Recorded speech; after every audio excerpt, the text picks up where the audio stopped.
Hello everyone.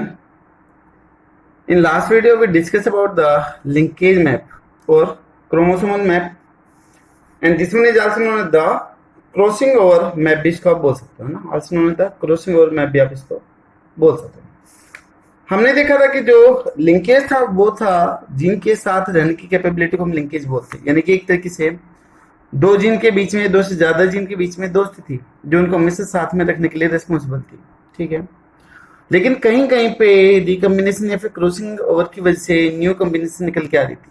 ठीक है, जो उनकी दोस्ती को तोड़ देता है। तो जो रिकम्बिनेंट निकल के आए थे उसके रिगार्डिंग हमने देखा था कि मेंडल ने मॉर्गन ने 3 क्रॉस करे थे, अलग अलग परसेंटेज हमें मिली थी।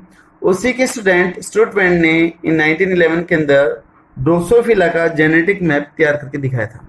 हमने उससे रिलेटेड कुछ यहाँ पर प्रॉब्लम्स भी सोल्व आउट करी थी कि आप कैसे मैप बना सकते हो। हमने बोला था कि सबसे पहले सबसे बड़ी फ्रीक्वेंसी का यूज करना, उसके बाद में छोटी, फिर उससे छोटी का यूज करना। ठीक है, अरेंज करके करना। तो यहाँ पर हमने लिंकेज और लिंकेज मैप की बात कंप्लीट कर ली थी। अभी जो नेक्स्ट वन है हमारा टॉपिक, जो लगभग बोर्ड एग्जाम में, 12th बोर्ड एग्जाम में नहीं पूछा जाता है, बट कंपटीशन एग्जाम में उससे कई बार क्वेश्चन निकाल लेते हैं, and that is highly important, that is crossing over.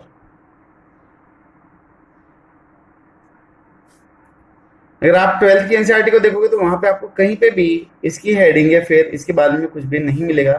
But हमने देखा था कि लिंकेज और क्रॉसिंग ओवर का आपस में रिलेशनशिप है, तो यहाँ से क्वेश्चन बना सकते हैं। ठीक है, कोई ऑब्जेक्शन नहीं कर सकता कि जी इसमें तो दे नहीं रखा है तो आप कैसे, क्योंकि लिंकेज और क्रॉसिंग ओवर आपस में रिलेट करते हैं, हमने रिलेशन भी देखा था।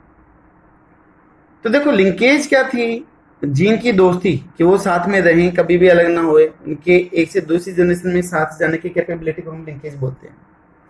और उसको दोस्ती, उनकी दोस्ती को तोड़ने के लिए जो फैक्टर है, जो दुश्मन है, that is the crossing over. यानी कि जो क्रॉसिंग ओवर है वो एक्सचेंज ऑफ सेगमेंट्स या फिर क्रोमेटिड करवाती है। जो एक्सचेंज करेगी उसकी वजह से न्यू कम्बिनेशन भी निकल सकती है और पेरेंटल कम्बिनेशन भी रह सकती है। ठीक है, तो आज का जो हमारा ये वीडियो रहेगा वो क्रॉसिंग ओवर के ऊपर रहेगा, जिसमें हम single cross over, double cross over, non cross over, इसकी रिकमेंडेड फ्रीक्वेंसी निकालना, ये छोटी छोटी चीजें यहाँ पर हम देखते हैं। ठीक है, सबसे पहले जो क्रॉसिंग ओवर है हम उसकी बात करते हैं। तो जो क्रॉसिंग ओवर टर्म है that is given by Morgan.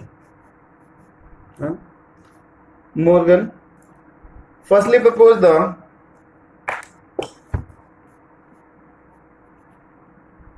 Morgan firstly proposed the term that is crossing over. Crossing over जिसको शॉर्ट में C.OB बोलते हैं।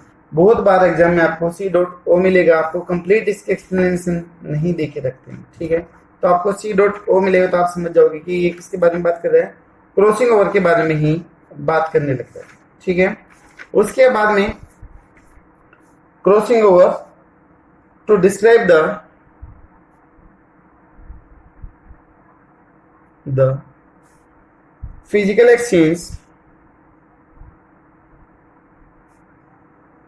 exchange leading to recombination। भाई मॉर्गन ने बोला कि ये जो क्रॉसिंग ओवर है वो फिजिकल एक्सचेंज है। किसका एक्सचेंज है? क्रोमेटिड का एक्सचेंज है। यहाँ पर जो फिजिकल एक्सचेंज दे रखे हैं, यहाँ पे हम क्रोमेटिड एक्सचेंज के बारे में बात करेंगे कि यहाँ पे क्रोमेटिड्स क्या हो जाती है, एक्सचेंज हो जाती है, और जिसकी वजह से यहाँ पर क्या आती है, लीडिंग क्रॉस ओवर या फिर रिकम्बिनेशन क्या हो जाता है, यहाँ पर क्रिएट हो जाता है। ठीक है, और जो क्रॉसिंग ओवर होती है उसी का रिजल्ट है कि दैट इज द रिकम्बिनेशन। यानी कि तब पहले क्रॉसिंग ओवर होगा तो जो नए नए तरह की गैमेट बनेगी, जो नए नए टाइप की जो जीनोटाइप बनेगी वही कहलाएगी आपकी दैट इज द रिकम्बिनेशन। ठीक है, तो क्रॉसिंग ओवर कैरी recombination। ठीक है, क्रॉसिंग ओवर कैरी रिकॉम्बिनेशन। ये फिर हमें बोल दे कि क्रॉसिंग ओवर होने के बाद में क्या आएगी, रिकॉम्बिनेशन क्रिएट होगी, अदरवाइज नहीं होगी। और जो क्रॉसिंग ओवर होती है वो हमेशा किसके बीच में होती है, between the non sister chromatid. ठीक है, crossing over always take place between non sister chromatid of homologous chromosome. ये आपने 11th में पढ़ा होगा, तब आपने सेल डिवीजन की बात करी होगी, तो वहां पर आपने एक फेज पढ़ी होगी, that is zygotene phase. Zygotene phase पढ़ी होगी, इन विच साइनेप्सिस टेक प्लेस, जिसमें साइनेप्सिस होती है। साइनेप्सिस क्या, that is pairing of homologous chromosome. Homologous chromosome की पेयरिंग क्या कहलाती है, आपकी साइनेप्सिस कहलाती है। और किस फेज में होती है, जाइगोटिन फेज में होती है। एक बार मैं आपको फिर से हल्का सा आइडिया दे देता हूं कि सिस्टर क्रोमेटिड क्या है, नॉन सिस्टर क्रोमेटिड क्या है। एक बार हल्का सा आपको मैं आइडिया दे देता हूं। जिसे मान लो ये एक क्रोमेटिड है कोई भी, ठीक है, यहां पर जीन है क्या, ए बी। भाई ये जो क्रोमेटिड है ये अपनी एक कॉपी तो और बनाएगा, जब भी एस फेज में जाएगा तो एक कॉपी और बन जाएगी यहाँ पर, तो यहाँ पर भी ए और यहाँ पर क्या आ गया, बी। ठीक है, ये है क्रोमोसोम नंबर 1, एक नंबर का क्रोमोसोम जो कहां से आया, फादर से आया, that is the paternal chromosome. ठीक है, that is the paternal chromosome. Father के लिए हमने वर्ड यूज करा यहाँ पर, दैट इज पैटर्नल। इसी तरीके से मदर के अंदर से भी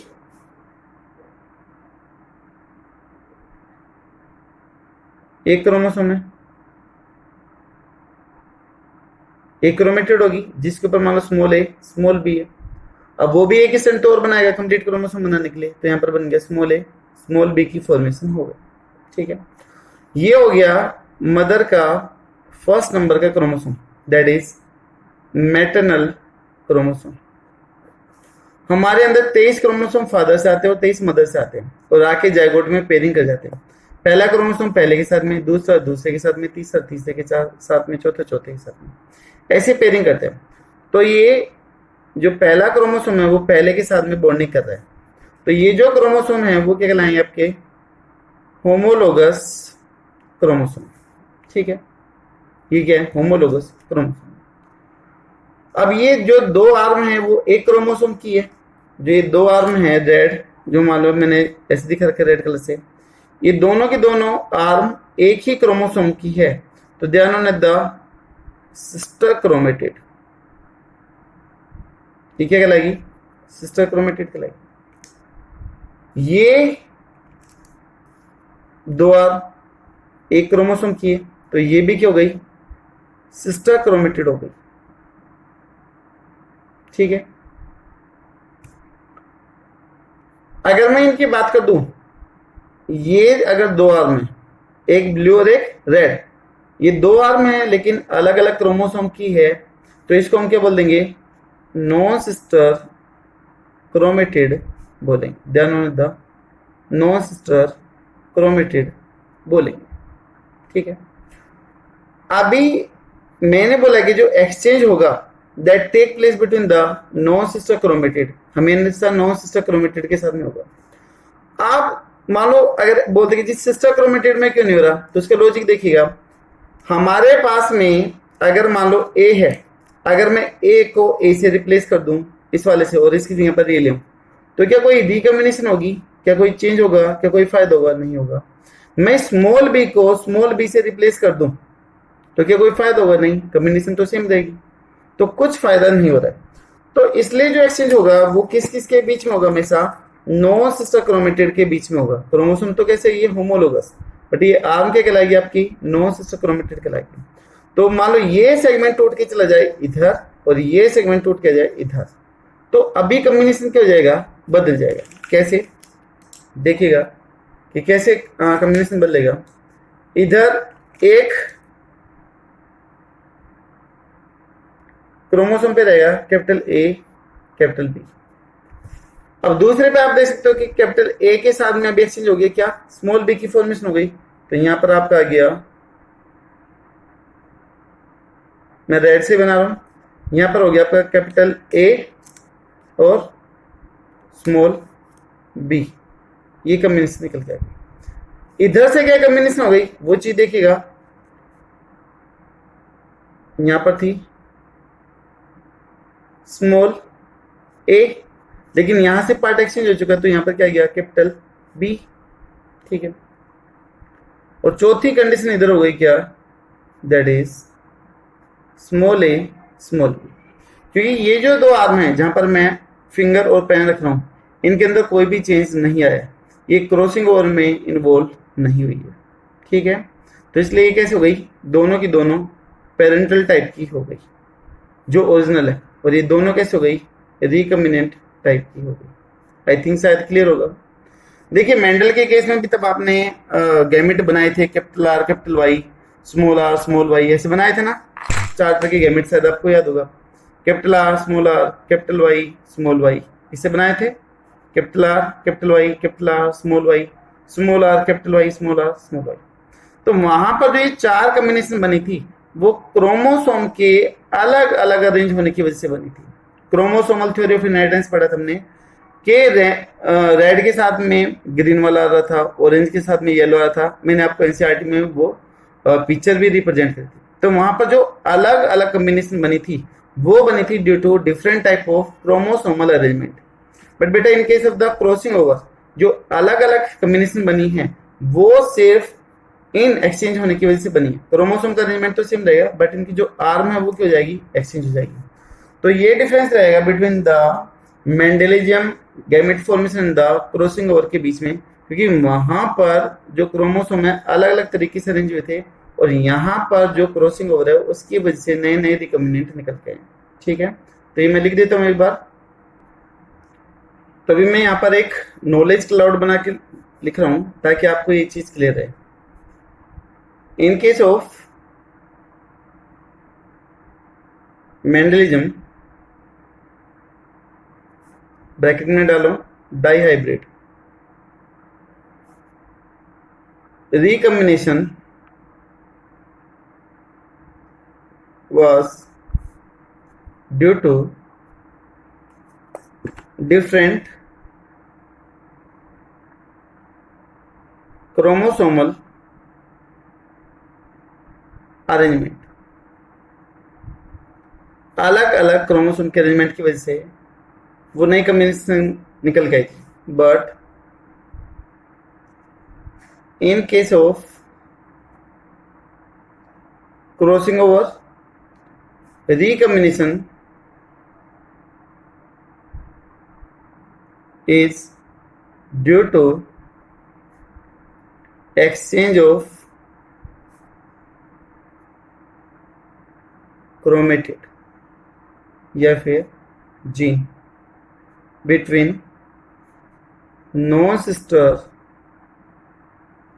क्रोमेटिड, ठीक है, between the non sister chromatid. तो ये हमने देखा कि बेसिक तो इसका ये है कि क्रॉसिंग ओवर का सेगमेंट बदल जाए। अभी तो ये सिर्फ बेसिक है, अभी तो हमने इसकी डेफिनेशन भी नहीं देखी है। इसको समझने के चक्कर में हम डेफिनेशन भी भूल गए, तो एक बार पहले डेफिनेशन ही देख लेते कि है क्या। देखिए ये जो फिनोमिना है क्याजमाटा फॉर्मेशन का, वो ऑब्जर्व किया था किसने, जेनसन ने। बट इसकी जो फिजिकली टर्म है जो क्रॉसिंग ओवर की, वो किसने प्रपोज करी थी, मॉर्गन ने। अगर पूछा जाए कि क्रॉसिंग ओवर या फिर क्याजमाटा फॉर्मेशन सबसे पहले किसने देखा, तो नाम आएगा जेनसन का, ठीक है। तो मैं एक बार लिख देता हूं इधर, डिस्कवरी ऑफ क्याजमाटा या फिर chiasma formation in crossing over is observed by, that is Janssen. Janssen नाम का एक साइंटिस्ट था, उसने देखा था इन ईयर था आई थिंक शायद 1908 या 9 था, इतना था कुछ भाई, देख लेने बार है ना, ईयर इतने के आसपास था। लेकिन जो मॉर्गन था उसने इसको 1910 में 1910 के अंदर इस फिनोमेना को लिंकेज और रिकॉम्बिनेशन के साथ में एक्सप्लेन किया कि इनके बीच में क्या है। तो वो चीज उसने 1910 में एक्सप्लेन करी, और इसका जो पता चला था क्या फॉर्मेशन का, वो 1909 में पता चल गया था बाय द जेनसन। ठीक है। और जहां पर भी क्रॉसिंग ओवर या फिर क्याज्म होगी तो लिंकेज कौन सी होगी, कंप्लीट या इनकम्प्लीट, तो वहां पर आएगी हमेशा इनकम्प्लीट लिंकेज ही आएगी। ठीक है। तो सबसे पहले डेफिनेशन पे आते बना, डेफिनेशन भूल जाएंगे। ठीक है। तो देखिए क्रॉसिंग ओवर क्या है, जो crossing over that is recombination है। Crossing over is a recombination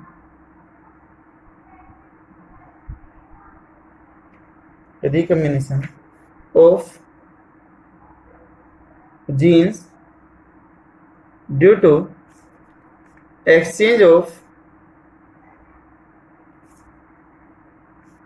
genetic material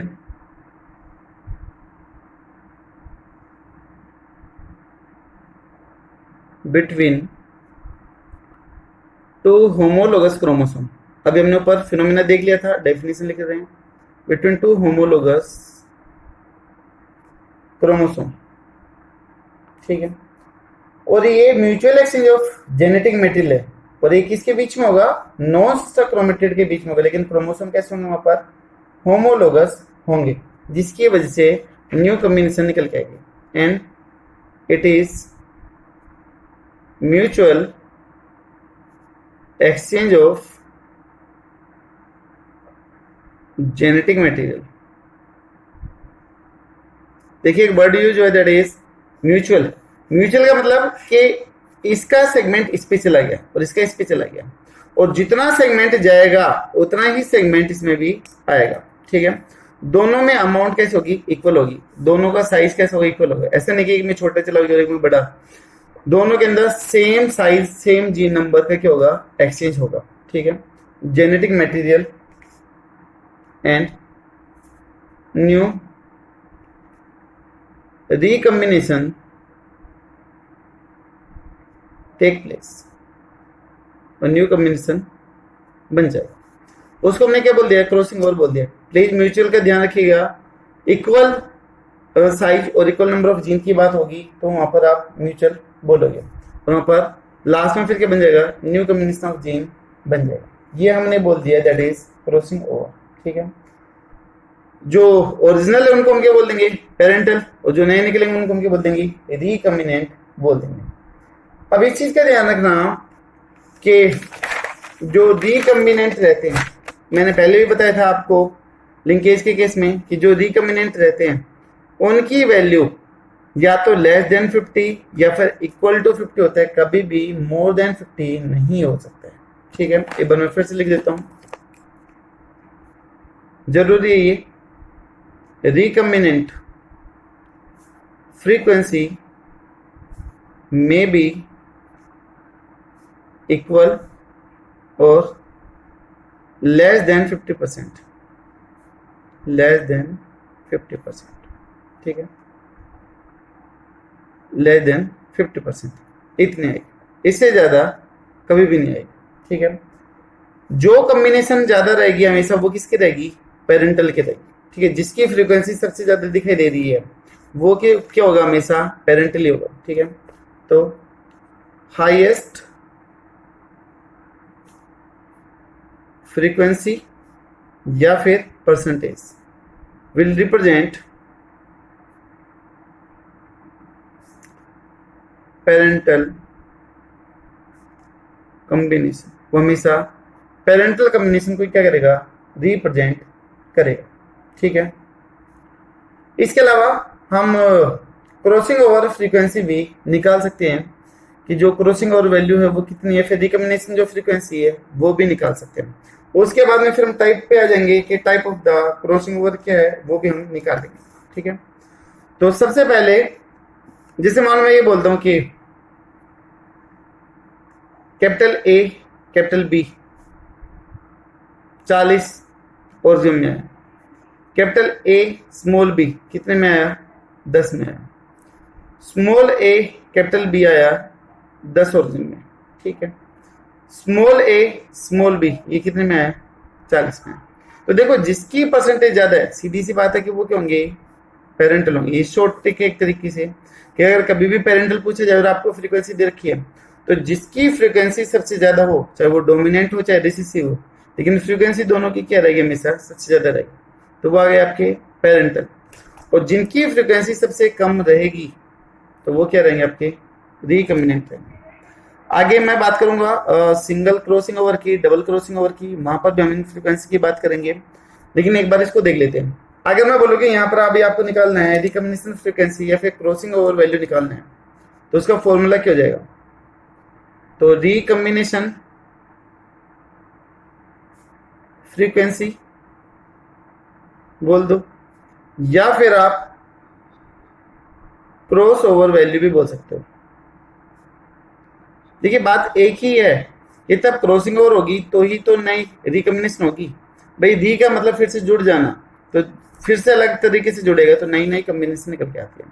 तो इसका एक सिंपल सा फॉर्मूला है, that is number of recombinant, जितने भी हैं उन रिकम्बिनेंट के नंबर लिख दोगे, अपॉन में क्या जाएगा, टोटल नंबर ऑफ ऑफस्प्रिंग, जितने भी आपको दे रखे हैं उन सभी को आप अपॉन में रख दोगे। और परसेंटेज फ्रीक्वेंसी हमेशा परसेंटेज में निकलेगी, तो यहाँ पर आप 100 से इसको मल्टीप्लाई करोगे। और जैसे मैं इसके केस में निकाल के दिखाऊं आपको, तो रिकम्बिनेंट के नंबर कितने हैं, 10, एक ही काउंट नहीं करेंगे, दोनों को भी करेंगे, ठीक है। तो 10 और 10 कितना आ गया, 20 आ गया। अपॉन में टोटल नंबर ऑफ स्प्रिंग 40, 50, 60 और 40, 100, तो कितना आ गया भाई, अगर आप करोगे यहां पर तो 20, 100 और इंटू में 100 से भी मल्टीप्लाई करना है, 100 से 100 कर दिया तो रिकम्बिनेंट की फ्रीक्वेंसी कितनी हो गई, दैट इज 20%। तो यहां पर जो रिकम्बिनेशन फ्रीक्वेंसी है दैट इज ओनली द 20% होगी, ठीक है। कभी भी, मैं फिर से कह रहा हूं, कभी भी रिकम्बिनेशन की जो नंबर है, जो इसकी फ्रीक्वेंसी है, वो कभी भी मोर देन 15 नहीं हो सकती है, ठीक है। हमने ये भी देखा था कि जो रिकम्बिनेशन फ्रीक्वेंसी है वो डिस्टेंस मैप यूनिट सेंटीमोर्गन के ऊपर भी डिपेंड करेगा। जितना ज्यादा सेंटीमोर्गन या फिर मैप यूनिट होगी उतनी ज्यादा क्या होगी, रिकम्बिनेशन फ्रीक्वेंसी भी होगी। तो यहाँ पर एक पॉइंट और लिख लेते हैं, recombination frequency also depend upon distance between gene, और कर सकते हैं, और मैप यूनिट या फिर सेंटीमोर्गन। भाई ये जितनी ज्यादा होगी मैप यूनिट या सेंटीमोर्गन, मतलब उतना ही ज्यादा परसेंट ऑफ रिकम्बिनेशन है, तो यहां पर हम रिकम्बिनेशन फ्रीक्वेंसी भी कर सकते हैं, ठीक है। जितनी ज्यादा डिस्टेंस उतनी ज्यादा मैप यूनिट, जितनी ज्यादा मैप यूनिट उतनी ज्यादा क्या होगी, रिकम्बिनेशन फ्रीक्वेंसी होगी। तो दोनों एक दूसरे की क्या है, डायरेक्टली प्रोपोर्शनल है। जितनी ज्यादा डिस्टेंस बढ़ेगी रिकम्बिनेशन फ्रीक्वेंसी बढ़ेगी, और लिंकेज क्या हो जाएगी, कम हो जाएगी, दोस्ती कम हो जाएगी। भाई दो दोस्त है, मान लो एक शहर में है, पड़ोस पड़ोस में रह रहे हैं, तो दोस्ती कैसी होगी, गहरी होगी, मजबूत होगी, तो वहां पर लिंकेज है। अब एक चला गया, मान लो फॉरेन कंट्री में चला गया, ठीक है, और एक यहीं पे रह गया, ठीक है, और लंबे टाइम तक एक दूसरे से दूर हो गए, 10-15 साल, 20 साल, 30 साल तक हो गए, तो क्या उनकी दोस्ती उतनी मजबूत रहेगी, क्या कम्युनिकेशन उतना रहेगा, क्या उनका इंटरेक्शन उतना हो पाएगा, नहीं। तो वो चीज क्या हो गई, कमजोर हो गई। तो जैसे डिस्टेंस बढ़ी तो वहां पर रिकम्बिनेशन निकल गई, उन्होंने अपने अलग अलग दोस्त बनाने स्टार्ट कर लिए। इंडिया वाले ने अपना अलग दोस्त बना लिया, जो बाहर फॉरेन कंट्री में गए थे उसने अलग बना लिया, तो नई रिकम्बिनेशन निकल गई, ठीक है। तो लिंकेज क्या हो गया, कम, दोस्ती कम हो गई, और रिकम्बिनेशन अलग अलग दोस्त बनाने के चांसेस क्या हो गए, ज्यादा, ठीक है। इस रिकम्बिनेशन से रिलेटेड एक फॉर्मूला है जिसको आप जनरल रूल बोलते हो, और यहाँ से कई बार बोर्ड एग्जाम में तो नहीं, जो होम एग्जाम वगैरह होते हैं या फिर कंपटीशन एग्जाम होते हैं दो, उनमें जरूर क्वेश्चन कई बार रख देते हैं। तो ये जनरल रूल क्या है वो चीज देख लेते हैं। देखिए जनरल रूल ये बोलता है कि जितनी परसेंटेज ऑफ आपकी टेट्राड की इन्वॉल्वमेंट है उसका डबल आपका रिकॉम्बिनेशन होगा।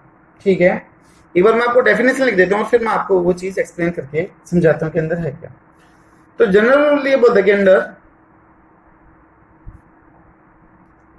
दीज कंडीशन, यानी कि टेट्राड की बात कर रहे हैं, the percentage of tetrad, tetrad आप समझते होंगे बाइवेलेंट टेट्राड वगैरह, जिसके अंदर 4 क्रोमेटिड हो उसको आप टेट्राड बोलते हो, है ना। तो जो होमोलोगस में जो हो जाएगा वो आपका टेट्राड फॉर्मेशन कर देगा। तो tetrad involvement in an exchange between two genes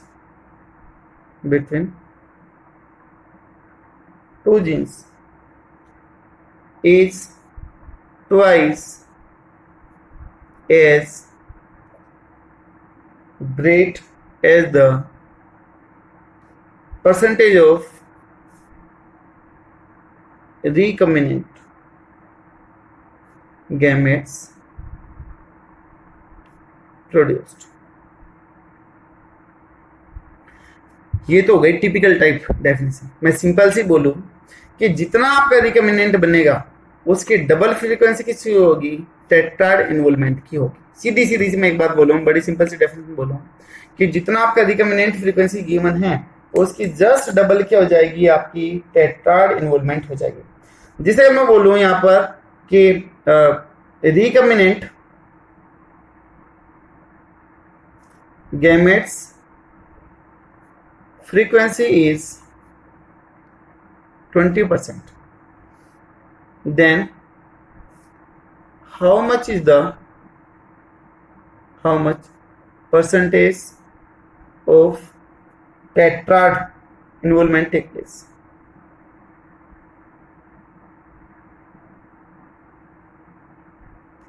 कितना है? तो एक बड़ा सिंपल सा तरीका है, कंफ्यूज होने की आपको कोई जरूरत नहीं है। जितना आपको रिकॉम्बिनेशन फ्रीक्वेंसी गिवन है और टेट्राड इन्वॉल्वमेंट की अगर वहां पर बात करने लग रहा है तो कितनी हो जाएगी टेट्राड इन्वॉल्वमेंट की जो परसेंटेज आ जाएगी, जस्ट इसका डबल कर दो, दैट इज 40%। कितना आ जाएगा? 40। ठीक है, तो मैं एक छोटा सा नॉलेज क्लाउड बना के लिख देता हूं जो काफी जरूरी है। Tetrad involvement is just double to recombinase। जी कैसे एक्सप्लेन करें और इसकी क्या डिमेरिट है वो एक बार और देखते हैं। बेटा अगर यहां पर आपको मान लो रिकॉम्बिनेंट 40 दे दी जाए, ठीक है, तो टेट्राड की इन्वॉल्वमेंट कितनी आ जाएगी आपकी? 80 हो जाएगी। बट अगर मान लो रिकॉम्बिनेंट दे दिया जाए 60 तो क्या 120 हो सकता है? नहीं। तो रिकॉम्बिनेंट हमेशा मैक्सिमम कितना होगा? 50 होगा, उससे ज्यादा कभी भी नहीं हो सकता है। ठीक है, तो मैंने ऊपर भी लिखा था, मैं फिर से कह रहा हूँ, उसका रीजन यही है कि कभी भी उससे 50 से ज्यादा नहीं हो सकता है। अब जो ये चीज बोली है इन्वॉल्वमेंट वगैरह की, गैमेट फॉर्मेशन की डबल की, वो एक बार मैं आपको इधर और समझा देता हूँ। देखिए मान लो इधर ये क्रोमेटिड है, यहां पर मैंने लिख दिया ए बी, ठीक है, ए बी, यहां पर small a small B small a small B. यहां पर सिंगल क्रॉस ओवर हो गया, सिंगल क्रॉस हो गया, तो यहां पर देखिए क्या हो गया, 4 कॉम्बिनेशन निकलेगी, capital A capital B. Capital A के साथ में भी क्या आ सकते हैं? स्मॉल बी भी आ सकते हैं, तो कैपिटल ए स्मॉल बी। तीसरा हो गया स्मॉल ए के साथ में कैपिटल बी, स्मॉल ए कैपिटल बी और small a small B. Recombinant कितने बने हैं आपके? 2 बने हैं, लेकिन टेट्राड जो गैमेट बनाने में इन्वॉल्व हो रही है वो कितने हो रही है? 4 हो रही है। भाई आप कहोगे जी ये तो इन्वॉल्व हो ही नहीं रही है, बट बेटा जो गैमेट के जो टाइप बने हैं वो तो इनकी वजह से भी बने, तो ये भी तो इन्वॉल्व होंगे। अभी आपके गैमेट में बोलोगे जी कितने टाइप के बन गए? तो 4 टाइप के गैमेट बन गए ना, लेकिन रिकॉम्बिनेंट कितने हैं? 2 है। अब ये 4 किसकी वजह से बने हैं? इन के वजह से बने। तो जितना भी आपको रिकॉम्बिनेंट दिया जाए उस वहां पर टेट्राड इन्वॉल्वमेंट की फ्रीक्वेंसी क्या कर दोगे, इसकी जस्ट डबल कर दोगे। ठीक है। अच्छा, अगर मैं पूछूं क्या रिकॉम्बिनेशन फ्रीक्वेंसी हमेशा क्रॉसिंग ओवर के इक्वल होती है, क्या उससे कम हो सकती है, क्या ज्यादा होती है, फिर कोई आइडिया नहीं है। तो एक बहुत अच्छी लाइन लिख रहा हूं जो आपको आगे तक काम करेगी कि percentage of crossing over may be more than percentage of recombination। भाई क्रॉसिंग ओवर की वजह से रिकम्बिनेशन आती है, लेकिन जरूरी कोई ना कि हर क्रॉसिंग ओवर आपको रिकम्बिनेशन दे, ऐसे थोड़े ना भाई। ये जरूरी नहीं कि हर क्रॉसिंग ओवर आपको रिकम्बिनेशन दे, ऐसा नहीं है। मान लो दोनों के सेगमेंट एक्सचेंज हो गए थे, इक्वल इक्वल ओवर, फिर गलती से उसी प्लेस पे आके चिपक गए, तो क्रॉसिंग ओवर तो हो गई, लेकिन क्या रिकम्बिनेशन हुआ, नहीं हुआ। तो इसलिए हम बोल सकते हैं कि all crossing over are not responsible for new recombination. ठीक है। इसकी वजह से यहाँ पर इसकी फ्रीक्वेंसी हमेशा ज्यादा रहेगी क्रॉसिंग ओवर की, और रिकम्बिनेशन की कम रहेगी। ठीक है। तो ये हो गया जनरल रूल और इसकी कुछ खास बातें। अगर हम बात करें तो यहाँ पर अलग अलग टाइप के इन्वॉल्वमेंट होती है क्रॉसमेंट की, that is single crossing over, double crossing over, reciprocal crossing over, multiple crossing over और कंप्लीमेंट्री क्रॉसिंग ओवर। ठीक है। तो हम एक नेक्स्ट वीडियो और बनाते हैं क्रॉसिंग ओवर के ऊपर, ताकि हम इसको डिटेल से और अच्छे से जान सके, कहीं पे कुछ भी कमी ना रहे, वरना ये आपको बार बार आगे तक परेशान करेगी। ठीक है। फैक्टर कौन कौन से होंगे वो हमने लिंकेज में भी देख लिया था, एक बार फिर से इस पर नजर मार लेंगे। ठीक है। तो दोस्तों जो नेक्स्ट वीडियो रहेगा वो क्रॉसिंग ओवर के ऊपर ही रहेगा, इसकी जो रिमेनिंग टाइप्स है वो भी हम वहाँ पर देख लेंगे। आपको ये वीडियो कैसे लगा, क्रॉसिंग ओवर का कॉन्सेप्ट थोड़ा बहुत कुछ क्लियर हुआ या नहीं, वो प्लीज जरूर बताइएगा। Thank you so much.